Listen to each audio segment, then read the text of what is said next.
Just a quick message to the members out there. When I launched the app, there was about 10 to 15% of people that were having issues when they would try to log into the app. It would kind of choke up like a no downloads or some weird error. And if you close it and reopened it, the error would go away. Well, I didn't like that answer. I didn't like that solution.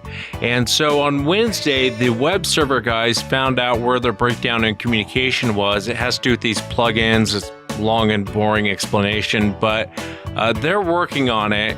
And so if you're a member and you can't log in, I'm aware of it. We're working on it. And we had to kind of take the website down for a moment to fix the app and get them communicating together. To where it should be faster and there should be no more errors with the app. But that's what's going on with the website. I've posted blogs and tried to respond to everyone as quickly as I could. I'm aware of it. We're working on it, and it should be a final solution for these errors people were getting with the app. So that's what's been going on with Sasquatch Chronicles. It looked like somebody was bent over and had their head in the window of the deer blind. It either heard me or smelt me, and he pulled his head out of the tent and stood straight up, and that shocked me.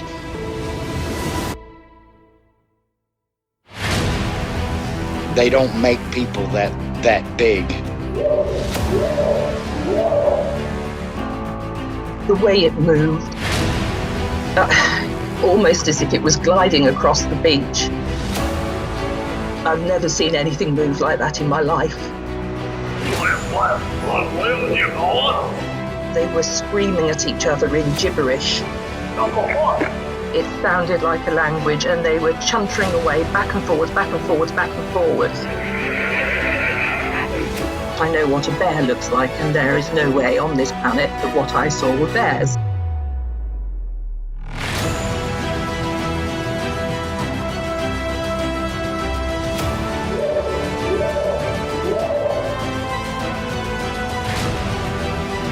What are you reporting? Jesus Christ, you better... Sir? Gia! Hello? Get somebody out here. What's going on now, sir? That son of a bitch is about 6'9", I don't know. Do you see him now, sir? Yes, I'm looking right at him. Uh-oh.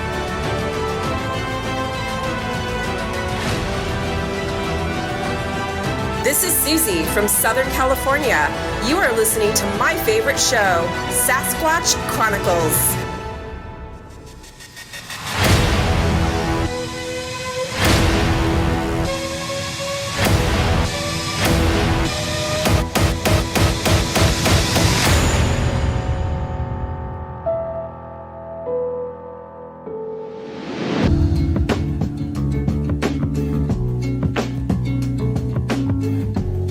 Welcome to the show, everyone. Thanks for being here tonight. Got a great show planned for you.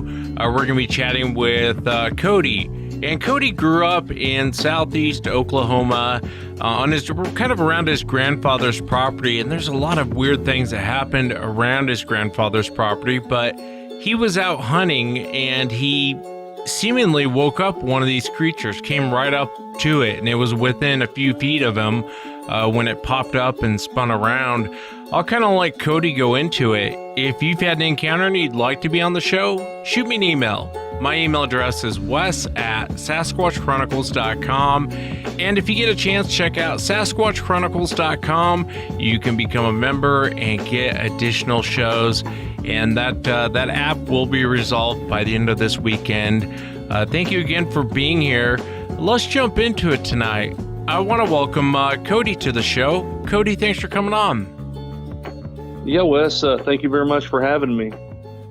Yeah, man. And if you would, take me back to 2008, kind of on your grandfather's property, kind of, explain your grandfather's property and what you were doing and what happened. What did you end up seeing?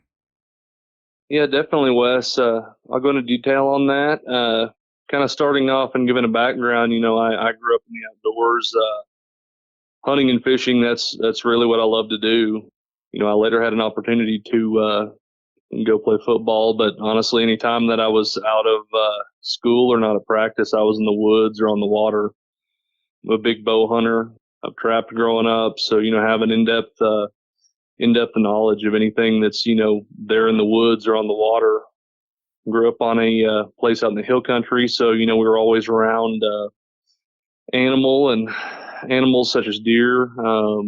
And really honed my skills as an outdoorsman and a trapper there. At this span in time, it was in 2008. I was going to school and playing football in college, and I'd had an injury.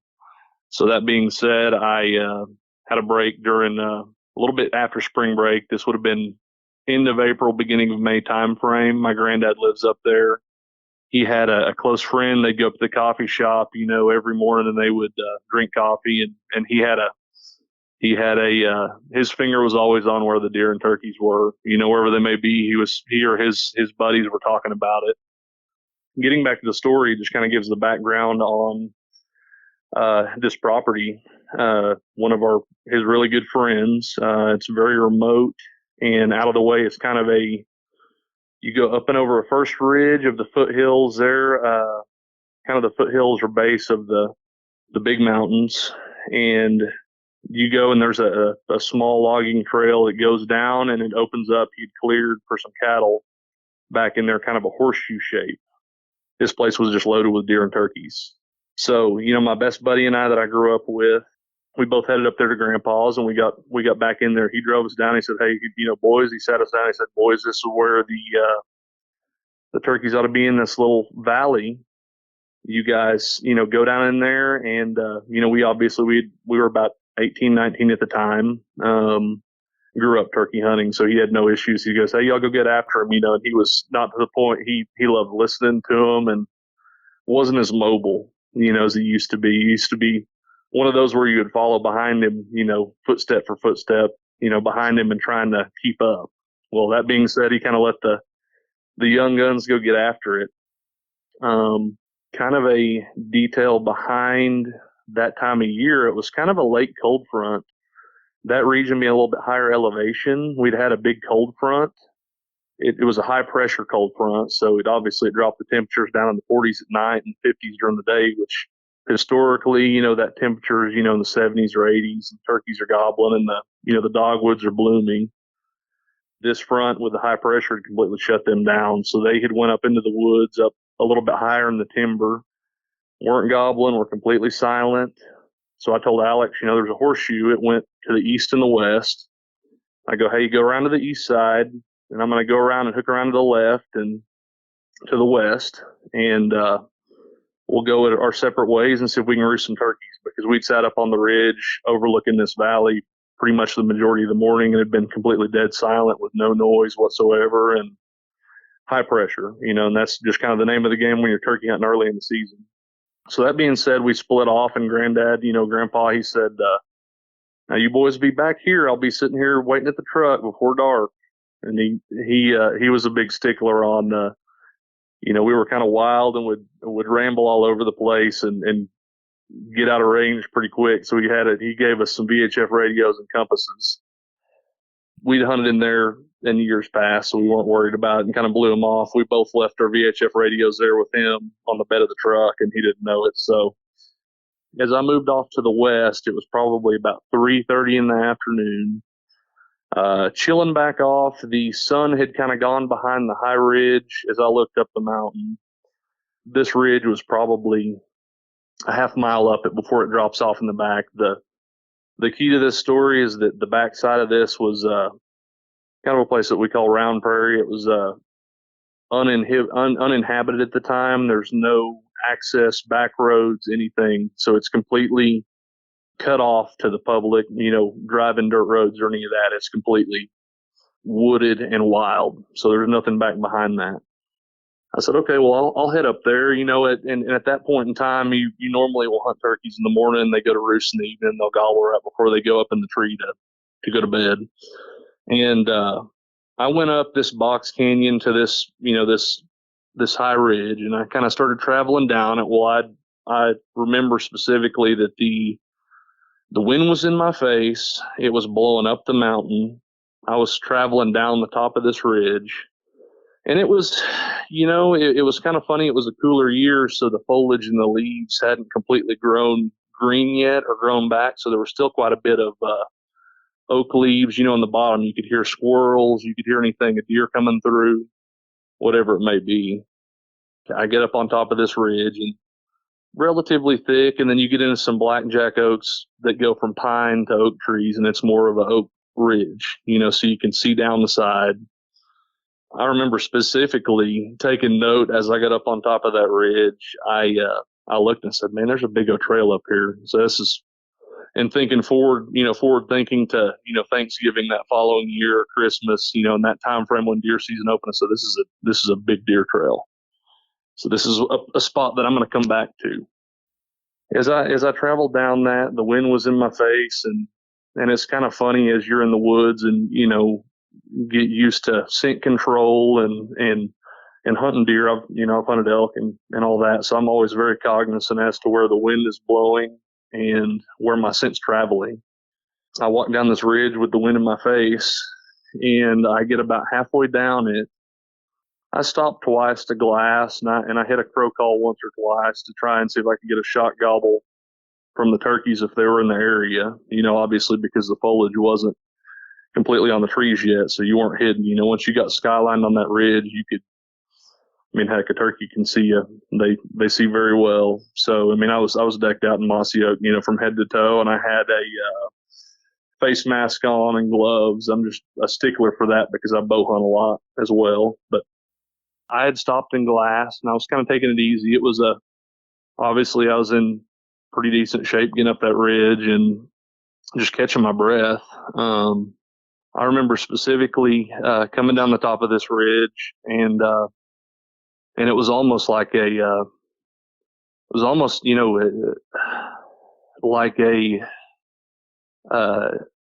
can't explain it in depth. It's you see like a shock wave come off of a bomb, and it was like very close range. I heard a big whoop, and it almost knocked me off my feet, and leaves went everywhere.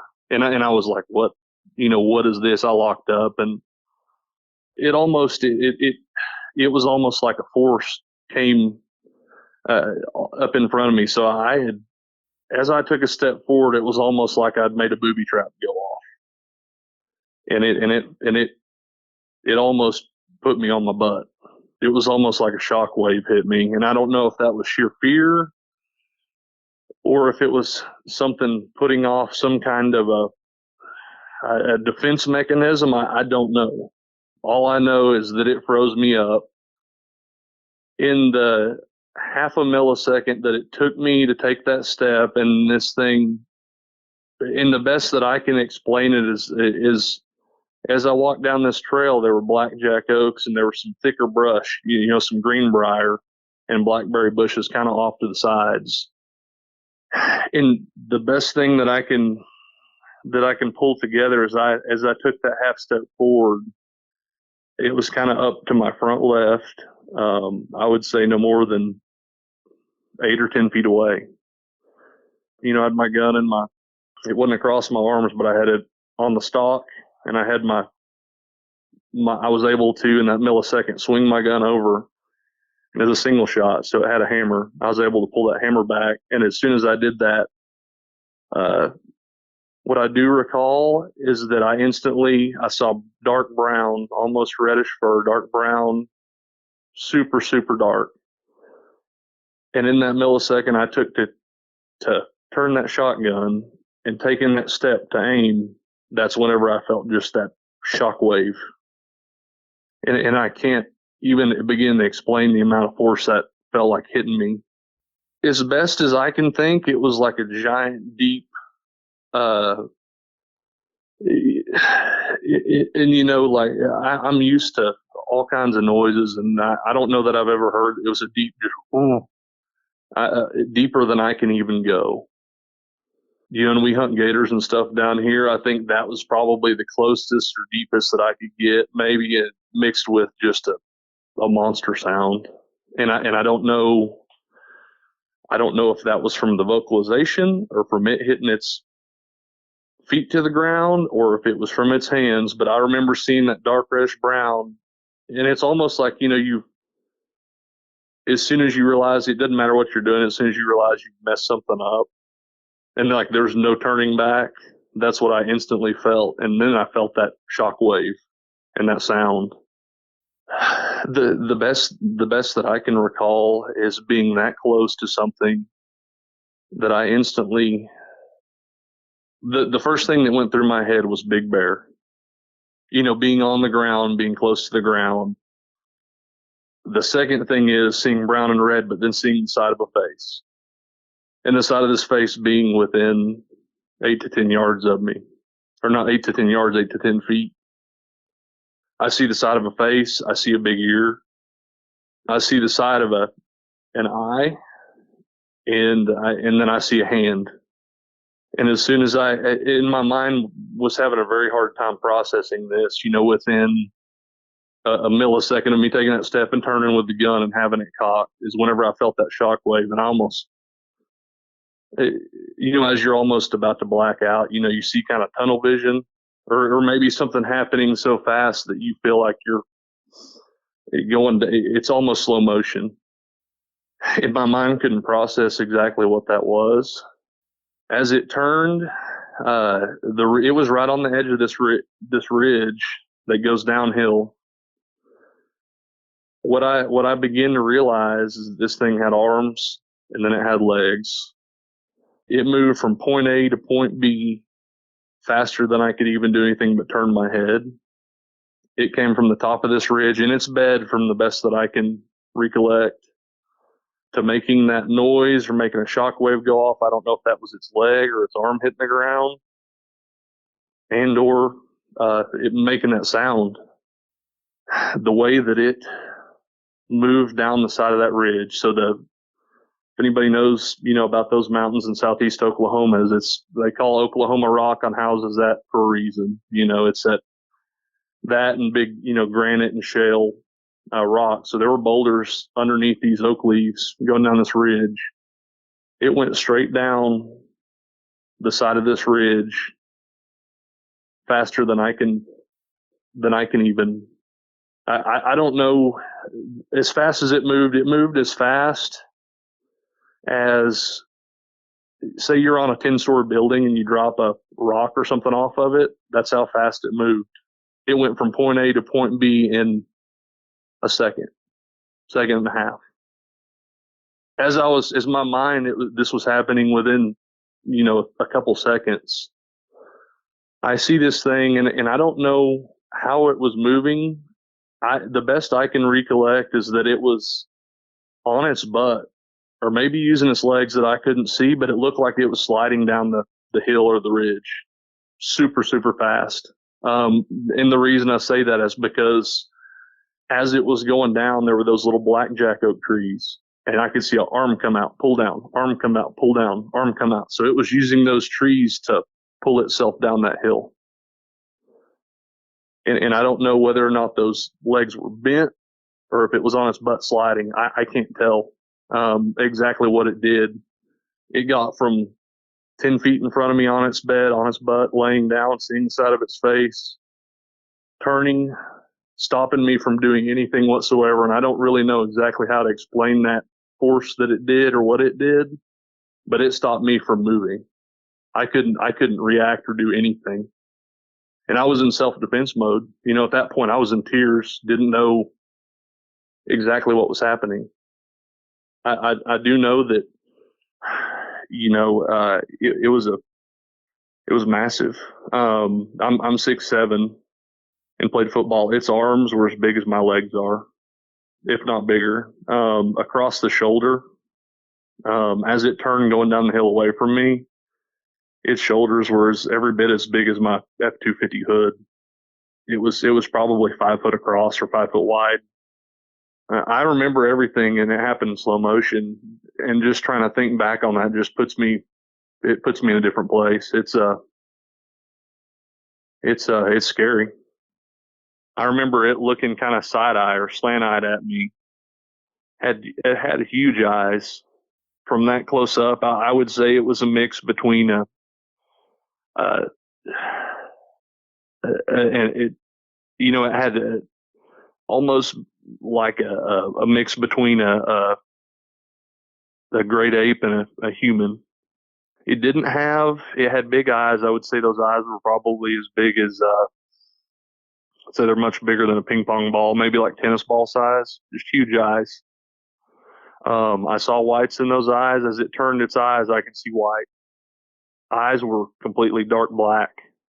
I couldn't tell exactly. It was very, very dark black eyes.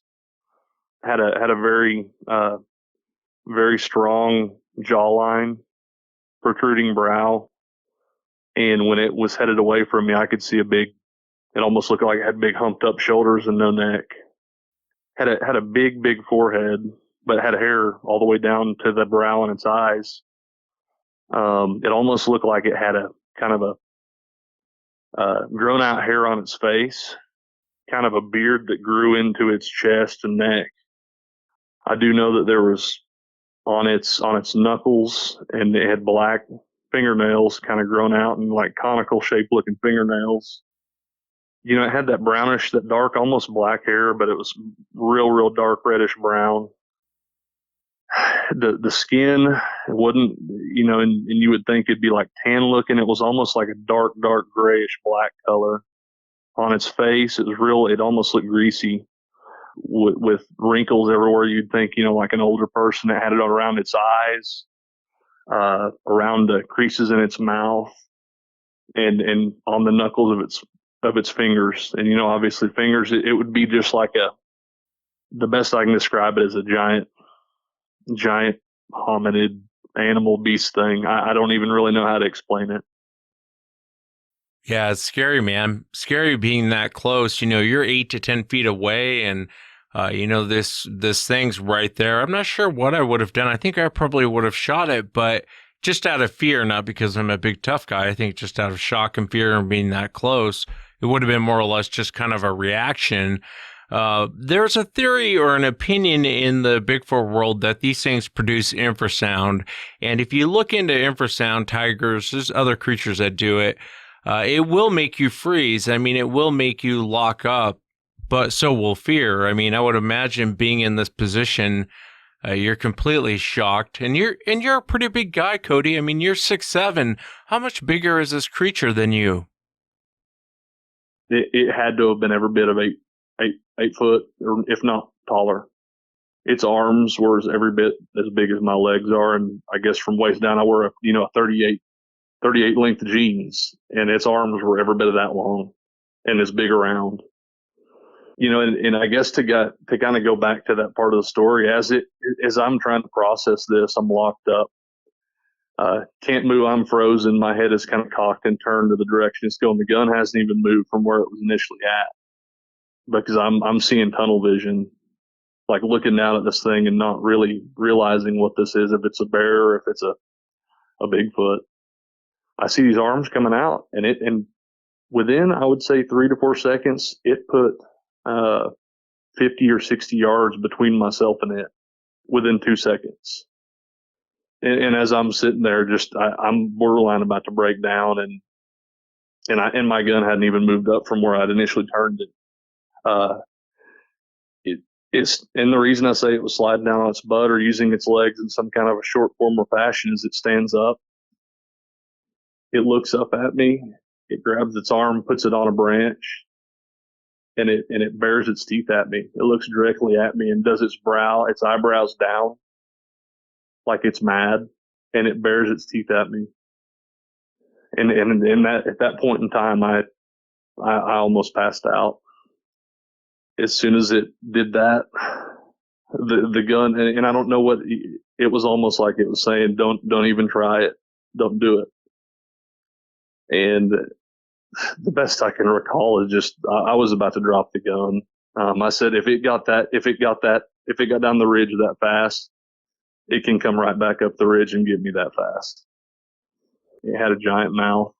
Its mouth was every bit as wide as its face. And this thing's face, I mean, even from from seeing it 10 feet, I didn't realize how big it was when it stood up completely. and turned back at me and looked at me and bared its teeth. And it put the best I can remember, and I haven't been back to that spot, but the best I can remember is that pine branch that it grabbed, and almost over its head, I would say it would probably be close to 10 or 10 and a half feet up. And I don't know if it was like showing its muscles and showing its teeth to say, hey, don't even try it.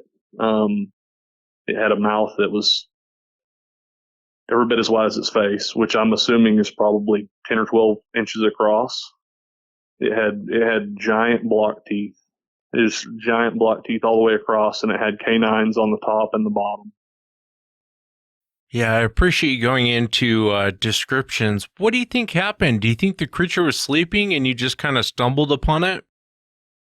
I think that's the best thing that I can remember is, being in the woods like that and always being cognizant of my wind. I think that it may have been sleeping and on top of that ridge, because from that viewpoint, it had the same thought I did.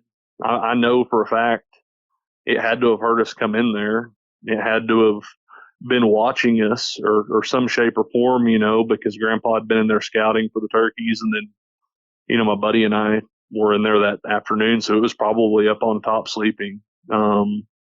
With as big as its eyes are, I'm assuming it's probably a nocturnal creature. And kind of from what I've read and seen, it was probably resting up for the evening.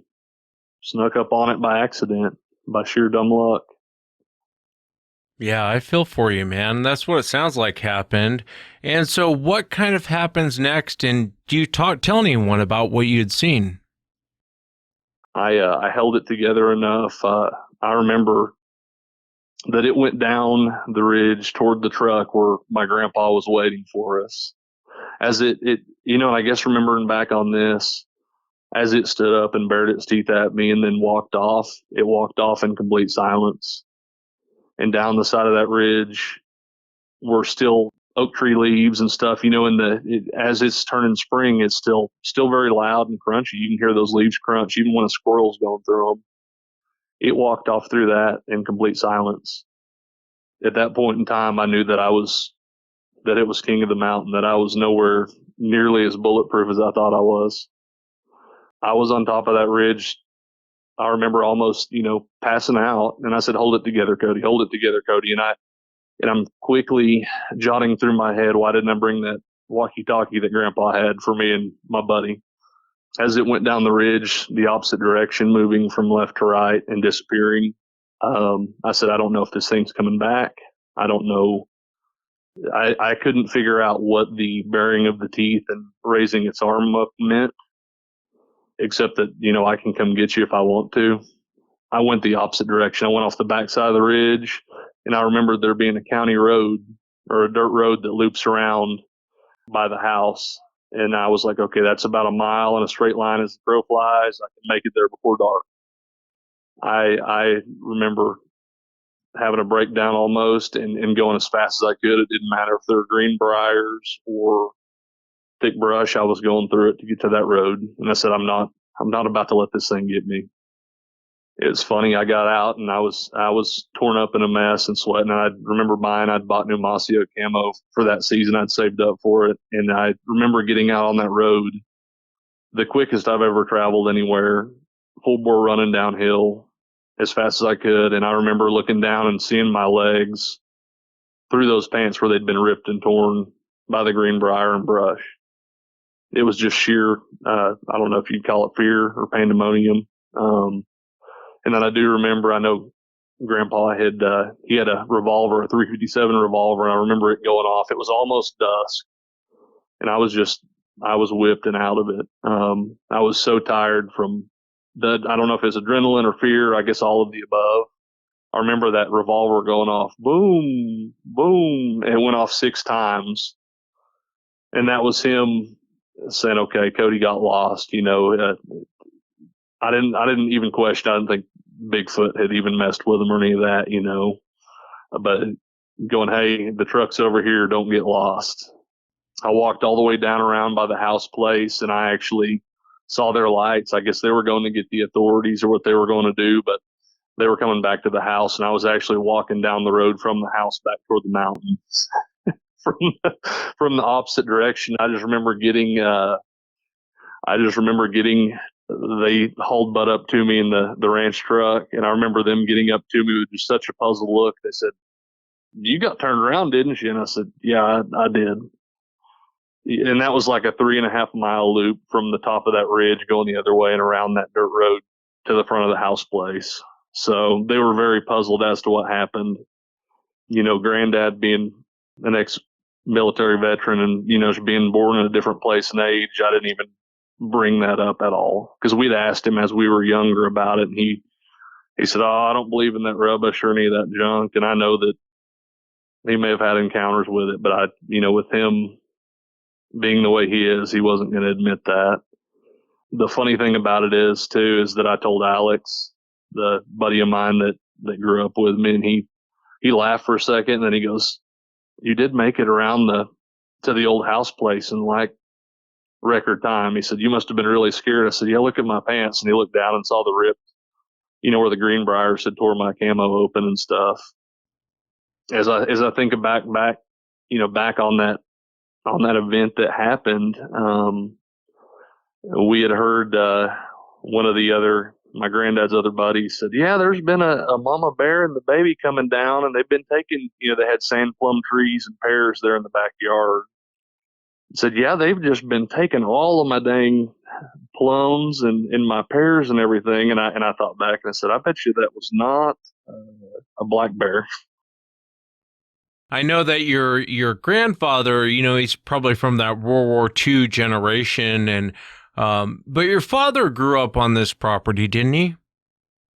He did. It took me a while to open up. I was very fearful about that. I still had, it was a couple of years that I had nightmares about that day and what I'd seen, and just trying to put it together. I discussed it with my buddy, and he was very serious about it because he was there in person and knew exactly how distraught I was. Other buddies kind of laughed me off. Well, I ended up bringing that up to Dad. He goes, "Oh, how'd the turkey hunt go?" And asked him, I said, here's what happened. And I remember sitting in the living room with him, and he goes, "Yeah, that's not the first time that I've encountered them things either." He goes, I know what you're talking about."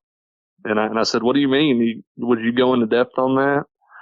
And he told me, he grew up in southeast Oklahoma and just grew up in the woods, and being teenagers as they were, he had a older brother and a younger sister. They went down to one of those rivers that's down there. It's up against the base of one of those mountain ranges, Comanche Mountains, and they were down there. I think the older brother had a girlfriend, so they were going down there to do teenager things, and they drug him and the little sister down there. Well, as soon as they got down there, it was close to dark, and he said got down there and they got to hanging out and started making a fire. He said this thing was across the river from them. He said it probably 60 or 80 feet away. And he said at first it came through the brush like it was a big cow, big heavy animal, cracking and blowing through the brush. He said the next thing he remembered was it started just making, he said, from the best I can recall, he said all kinds of racket, yelling and screaming and breaking branches and pushing stuff over. He said that really freaked them out. They left in very short order. They got about 10 minutes down the road. Come to find out, they had actually left the youngest sister down there. So they had taken off and left her. They pull a U-turn, and I can't remember if it was a Chevette or what it was, but they were hauling butt back down the road that cut off to the river, and see her running up the road screaming. So they were excited and happy that this thing didn't get a hold of her. Yeah, what's strange is, you've experienced it. Your father grew up there. He experienced it, but your grandfather, he won't hear any of it. Yeah, and like I said, I think that could be just the difference in generations and age. We full and well know that he probably has and just won't talk about it. Yeah, I can understand that, especially being from that generation. You never actually went back to that spot, did you? fortunately, I had, other things. I had football on my mind and finishing up school. So I got through that experience and was able to kind of brush it off. I said, hey, I'm never going up into that canyon. I'm never going up in that direction, but it didn't stop me from hunting because I have a sheer love for the outdoors, hunting and fishing. It definitely made me rethink things. I never go out there without a high powered pistol. I bought a 10 millimeter and always have it on my side, and everybody's like, oh, what do you got that for? I said, oh, for bear protection. At times I think about it and I don't know that it would stop it, but it would slow it down. Yeah, after you run into these creatures, you rethink a lot of things. You'll see guys that still hunt, but they're armed to the teeth. When you spoke with your dad and you shared this with him, was that the only encounter he told you about? No, sir. He had one so that was when he was about 14. So that probably would have been in about 73, 74. I think as he was a junior or senior, he said they would go up and, other than football and sports and school, they didn't have anything going on in the fall. So they'd go do deer camp. Those seasons run, they've got a muzzleloader season and they've got a rifle season. Well, they went up down a road. They call it the Rifle Range Road. They went up to go do a big deer camp. And this is one of like 3 or 4 different instances, that he had kind of brought up after I told him about my experience. He and his brother, and I think another cousin, had gone up there. They had hunted one day, and it was, I think, mid-November. They had bought some stakes. They basically, they'd pull 2 trucks up and get a tarp, and they'd pull it between the trucks and make a little deer camp, something simple. And a tent. They had a little pup tent. As they got those steaks out and started cooking them, it got dark. It was nice and cold. It was good deer hunting weather. He said they started getting those steaks and started, he said it was just awesome smell. They loved the hardwoods burning in the fire and cooking a good meal on the fire. And he said they were having a good time. He said he heard this thing approach just really loud. He said it started getting closer and closer and closer, and then it started making all kinds of, he said, racket. Started yelling and screaming at them in a very aggressive manner. They got unnerved. They grabbed their guns out of the truck and said, no, nothing's going to run us off from this camp. We're having a good time and we're up here for the week. He said at that point in time, it was very close. It was within, 100 feet of camp. And going back and forth and just tearing stuff up. He said it sounded like it was ripping tree branches off, making all kinds of noises and racket, breaking stuff down. Sounded like it was just angry. He said they had the guns pointed. They were about to start shooting. He said then he said he could guess probably a 14 or 16-inch pine tree came down. And he said that tree fell, and it fell almost on top of them. And that's when they realized they were in trouble. They left the fire going, fired the truck up, and kicked rocks. They were running down that dirt road with the truck. He said, Kody, we didn't go back for a couple days. He said then they got a posse of guys to go up there, and so they had to get their gear. They left everything except their guns in the truck. Drove back down there, and he said this thing had torn their camp apart. He said there were big tracks all over the place. He said the best thing I could recall is big footprints. He said that the tent was ripped into shreds, that they had a fire grate, and that it was just curled up and bent. Said the rocks from the fire pit were all over the place, and he said, just everything was destroyed. And he said bears don't do that. Yeah, it sounds like there's a ton going on your grandfather's property, and it's been going on for a long time from the sound of it. I mean, you ran into it, your father ran into it. Did you ever have a conversation with your dad, like, what the hell are these things? He said, Kody, the best I can think is that it's some kind of a upright animal that has an in-depth intellect and knowledge that it doesn't want us there. It's going to make it be known that it doesn't want us there. And kind of as I think about it and analyze it, it's hard to say that they don't have intellect because of the way that creature looked up at me and bared its teeth and made some kind of a signal, but it locked eyes with me, and I instantly, I don't say that it was telepathy, I don't know, but it felt like, hey, don't do it. And that's all from the eyes and from the facial expressions. Yeah, I guess kind of from a human aspect, I'm pretty grouchy. You wake me up out of a cold sleep, and I always say someone breaks into my home middle of the night, they wake me up, they're in big trouble. And, with animals, you take, this creature, for example, its reaction was bizarre. It turns and it looks at you, kind of gives you the stink eye, shows you its teeth, and then it takes off. You walk up like on a bear or, any other predator, and, black bears are pretty skittish until you walk up one, or if it has its cubs, then it's going to throw you a real beating really quick. Anytime you surprise a predator, you know what I'm trying to say? It's this sort of reaction. Normally it's going to go to attack mode. Right. No, and that's kind of what I call it. If you get inside their bubble, that's the bubble you don't want to get inside of, because that's where it goes defensive. That being said, that really, over the years that I've thought about it, and Wes, I'd like to thank you for, I stumbled upon this podcast. I travel a bunch and have just kind of researched and thought upon this encounter. It's hard to really think about it without getting very emotional, because it was traumatic for several years, and really feeling like you can't talk to somebody. But I appreciate you running a podcast and letting people know that they can come to you to kind of get this off their chest. It feels like a major weight's been lifted. It's very kind of you, Kody. Thank you for the kind words. And, I asked you about your dad, what you thought, what he thought they were. And I ask everyone on the show, and there's no wrong answer because no one knows, but what do you think Sasquatch is? I mean, you got a really good look at this thing. Wes, I've thought about that a lot.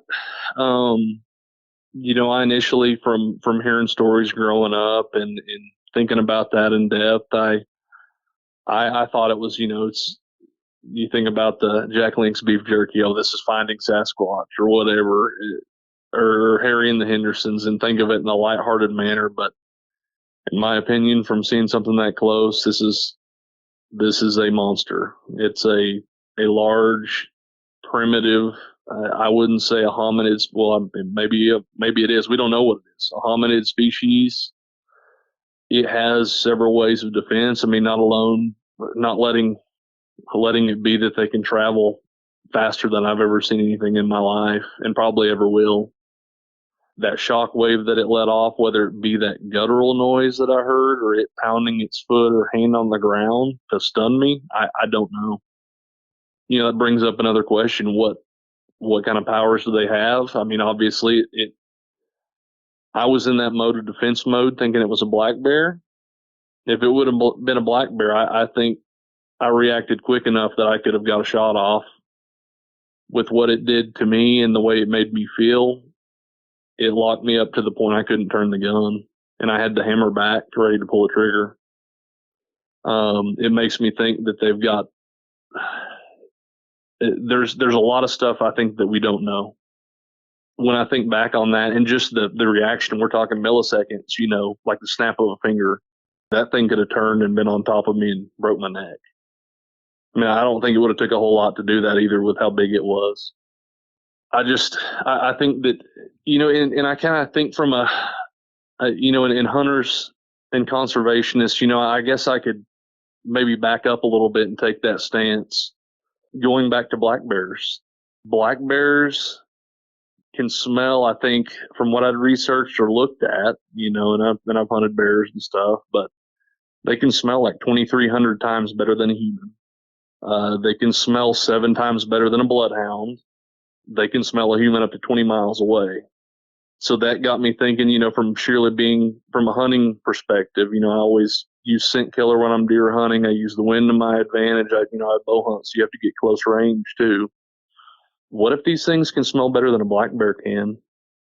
We obviously know that they've got intelligence. It had some kind of a force or a manner to stop me from turning my gun to pull the trigger on it because I thought it was a bear. And then it had the intelligence to look up at me and bare its teeth, and had transferred some kind of communication to me saying like, don't do it or else. And that could have just been my sheer fear, but that's what it felt like. And it had a facial expression. Kody, and I know that you don't know and I don't know, but what is your opinion? Why do you think it didn't attack you? I think that they are smart enough and have enough intellect that it knew I had a gun. And for all we know, with their senses being heightened, I mean, it's funny that there's so much proof and so much evidence and so many eyewitness accounts that there's something else going on. It has an intellect or intelligence that I don't think we can fathom.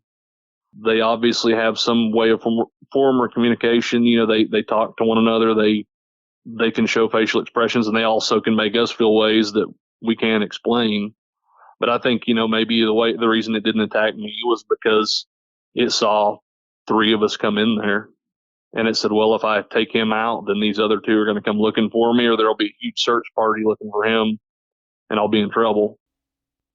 Yeah, and that's really good insight, Kody. You know, I've often wondered about that too. You know, if they, because it was your grandfather's property, they'd probably seen him a million times. They'd probably seen your dad. They've probably seen you, and you know that intelligence though of going, hey, if I kill Kody, you know, there's going to be more humans coming out looking for him. That's a little bit more of a thought process than just an animal, you know, thinking that way. Right. And then also thinking, you know, you're right in the fact that they have that thought process going, hey, and kind of looking back on that too, I will say seeing it from that distance away, definitely was not a female. The best I can recollect is whenever it turned back at me, I saw a big barrel chest, big king of the mountain, if you will. It was definitely a male, though. You could see the big chest, the pecs. It basically from shoulders down, it almost looked like a block, minus the legs. I don't think the legs ever bent. Even from whenever it was sliding down to standing up, it kind of still looked like it was hunched over, but still just massive. But that being said, you know, kind of going back to the thought process that these things have, with the statement that the, you know, granddad's buddies made about the bear and the baby, I was like, well, maybe there's a female and a baby, and that female and baby would be in danger if it was to have turned on me, or we couldn't go get the pears and the sand plums out of the tree anymore. I don't know. It's good insight. It's definitely a good point. And like I said, you know, we don't know, but you were there, and sometimes it's the best we can do is get from the eyewitness what their impression of, you know, why something happened or why something didn't happen. I wanted to ask you, obviously you wouldn't want this sort of encounter again, but would you want to see another one of these creatures? I think maybe if I was in a helicopter or from a long distance away. I don't know that close. I would like to see it, you know, from a long distance away with a bunch of people.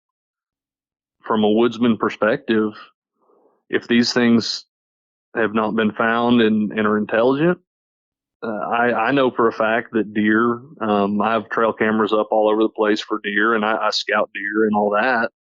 Some of those IR lights and various things, those deer know where the camera's at.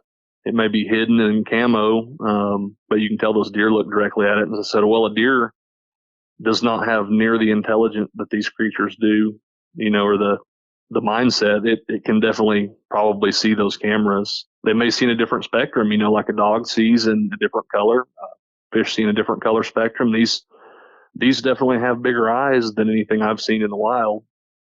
They are way smarter and way beyond what we have ever. We obviously don't know what they are, but they're highly intelligent. And I by dumb luck, I wouldn't even say luck. I wouldn't even call that luck. I almost regret seeing it, you know. Yeah, I understand that, man. It feels like a blessing and a curse at the same time. Most of the time, it feels like a curse. It's an amazing account, man. I really do appreciate the fact that you would take the time and come on and share what happened to you. Yes, Wes. Thanks for having me on. And that's it for tonight, everyone. Remember, if you've had an encounter, shoot me an email. My email address is wes@sasquatchchronicles.com. And if you get a chance, check out sasquatchchronicles.com. You can become a member and get additional shows. All the member stuff should be fixed by the end of the weekend. Until next time, everyone. On the levels too low when you want it bad. The lights on with nose in the hand, dark in the heart.